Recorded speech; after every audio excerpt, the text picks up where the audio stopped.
here's the thing. I always was comfortable in there. I was just really curious to see his speed, his angles, and everyone believed the hype of him being he's the Matrix, he's a ghost in there. Man, he's great. I'm not taking nothing away from him, but I was almost in shock that he was slow as he was, and his movements and angles weren't there. Like I said, I kind of was in shock, so I was kind of like, all right, you know, I'm still in here, we're still here fighting. But my coach, Justin Buckle, said, look, the 2 kicks there, he's leaving his head in there. I threw that kick and busted his scalp open with a knee, and blood was running down his face, and that's when it changed right there. He did not like that blood running down his face, and that's when I said, Dominick, are you having fun yet? And he didn't answer me, but in the first and second round, he would answer me back each time. So that's right then, I knew that he was not having fun in the fight. I had to keep the forward pressure and stick to my game plan. Don't get overjealous. Don't go for the knockout. Don't go for the kill. And like I said, I was enjoying it, and I had so much fun.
Put the light back up, Danny.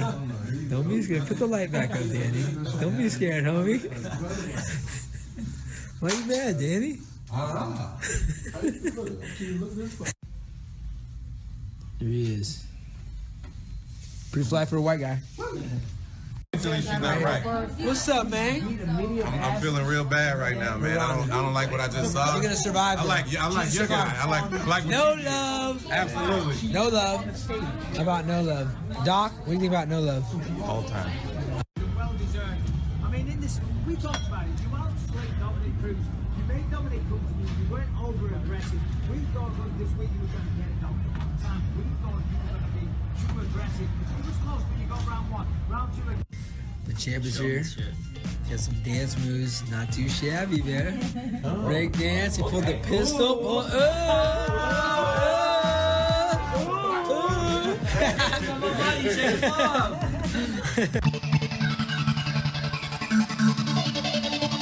You know what? I was having so much fun in there. I kind of just got caught up in the fight, and he's hurt a lot. I could have jumped on him, took his back, knocked him out, but he's tough. We were talking back and forth every time we hit one of each other, and I loved it. That was fun. I remember looking in the 3rd round when he had blood spewing down his face, and like I said, he was chattering back and forth with me the whole fight, and I said, you having fun yet? And he didn't answer me, and I knew right there that was my fight. I knew that he was going to be good. I said that leading into it. He knew I was going to be good, and that's what it is when you're champion. Somebody else has the target on their back. Now I get to chase the target for once. That's how it goes. It's okay, We've seen the best in the world lose it, and we've seen the best in the world gain it back. I've seen Michael Bisping lose countless times, and look at him. He's got the title right now. Whoever thought Michael Bisping would have the title, and he's got it. There's one example. Daniel Cormier lost the title. He's somebody I very much look up to. He's an Olympian. He's a savage. He came back and won the title. This happens, but we're all competitors here, and it's a game of inches. He beat me by a couple inches tonight, and that's okay. Dillishaw made it look easy against a very tough guy, a scary guy that can knock you out at any moment. And You know, TJ Dillishaw said if he doesn't get the shot, this whole thing is rigged. Dillishaw is a total conspiracy theorist, you know, and says nutty stuff all the time. But yes, he's probably next in line for the title. TJ Dillishaw feels he's the #1 contender. Of course, you mentioned his name in the cage afterwards. I mean, is that the fight that you think makes the most sense next? And certainly you deserve some time to enjoy this moment, but I mean, are you already thinking about when a fight like that could take place? You know what? I had so much fun in there. Don's been arguably the best bantamweight in the world. Let's run that shit back. You know, I say let's give him an immediate rematch, and you know, so he can go off in his next chapter of his career and do that. Like I say, it's been great. I would like to give Dominick Cruz a rematch.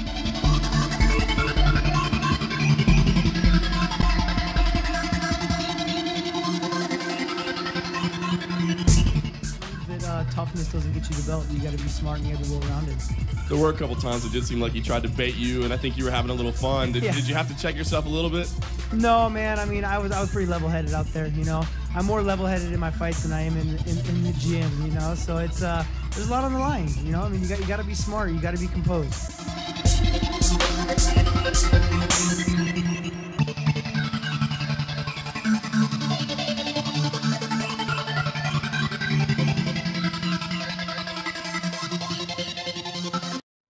Like you're a fucking graffiti artist. My phone's dead right now, bro. Oh, my this phone's dude. dead right now up in my fucking. He's got the clear invisible pen. Here, this isn't even just doing it.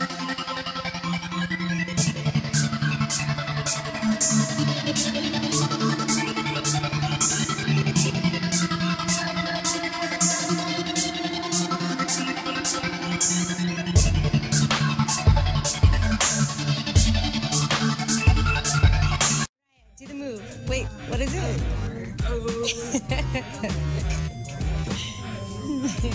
Cody Garbrandt.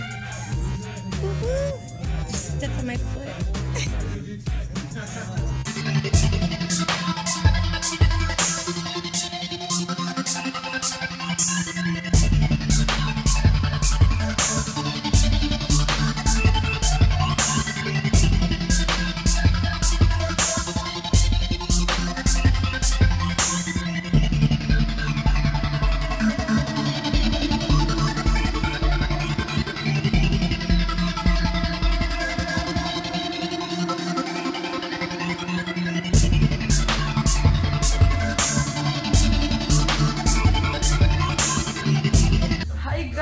How are you doing? I'm getting ready for party.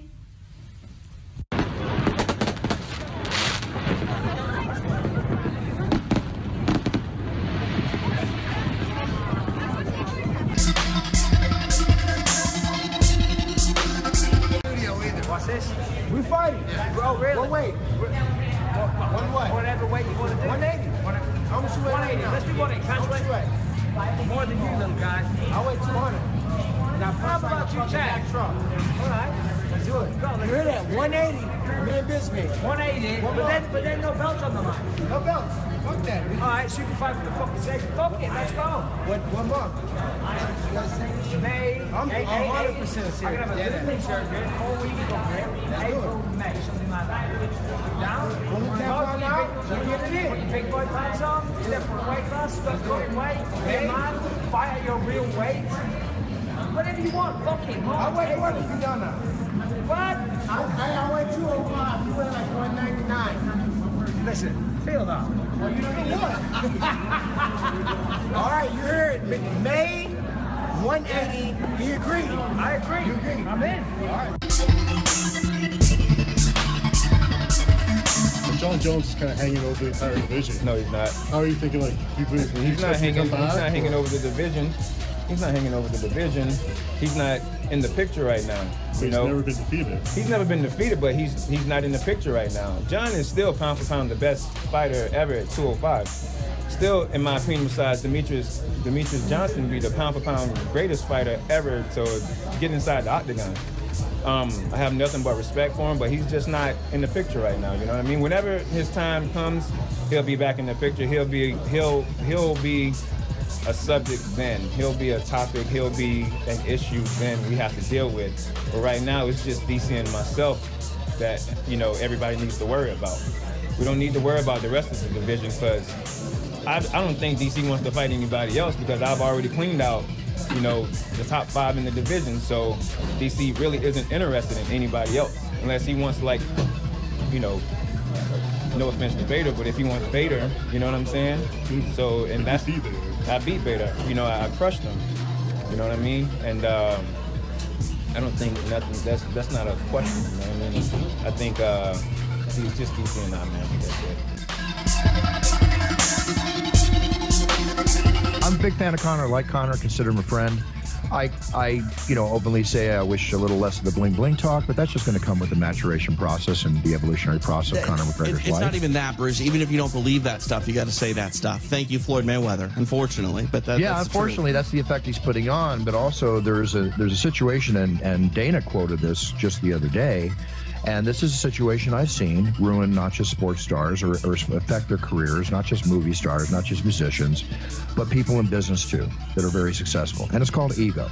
And ego can cause the wrong things to be said, the wrong things to be done, and to handle yourself in a manner that you could actually hurt your career. There's a lot of ego there. You have to have that ego to be in the position that he's in. It's going to be very interesting watching the evolutionary process of Conor McGregor, both as a man and as a fighter over the next few years.